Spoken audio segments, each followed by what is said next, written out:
అసలు తెలంగాణ రాష్ట్రంలో కులగణన చేసిరు. ఓకే, కులగణనలో అందరూ పాల్గొన్నాం. కులగణన అనేటువంటి పదానికి అర్థం కులాల వారిగా లెక్కలు చెప్పినప్పుడు అర్థమవుతుంది సార్. నువ్వు జనాభా లెక్కలు చెప్పినా అవతల పడ్డావు. మరి ఇప్పుడు ఏ కులం వాళ్ళు ఎంతమంది ఉన్నారు, మా బీసీఏలో ఎంతమంది ఉన్నారు, మా బుడబుక్కలో ఎంతమంది ఉన్నారు, మా గంగిరెద్దులో ఎంతమంది ఉన్నారు, ఈ లెక్క కావాలి కదా సార్. ఈ లెక్క ప్రభుత్వం చేసి దగ్గర పెట్టుకొని దాచిపెట్టుకుంటారు కదా సార్. ఇది చేసింది ప్రజాసొమ్ముతో చేసినటువంటి సర్వే పబ్లిక్ డొమైన్లో పెట్టకుండా దాచిపెట్టుకుంటుంది. ఎందుకు భయపడుతుంది ప్రభుత్వం ఇది బయట పెట్టడానికి? డెడికేట్ కమిషన్ రిపోర్ట్ సార్, ఏకసభ్య కమిషన్ తోటి వేసినారు సార్. ఆయన రిపోర్ట్ ఇచ్చినారు.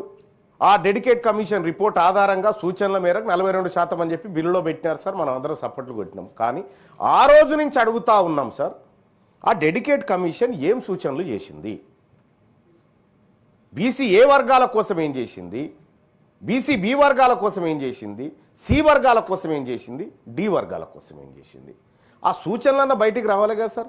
ఇప్పటి వరకు కనీసం ఒక సభ్యుడికి కూడా ఈ తెలంగాణ రాష్ట్రంలో కులాల వారి పరిస్థితులు, ఆర్థిక స్థితిగతులు, సామాజిక స్థితిగతులు ఒక సభ్యునికే తెలియకపోతే ప్రభుత్వం లెక్కలు చేసి దాచిపెట్టుకుంటే మరి ప్రభుత్వాన్ని ఏమంటారు సార్? ఎప్పుడు ఇస్తారు సార్ మాకు ఈ లెక్కలు?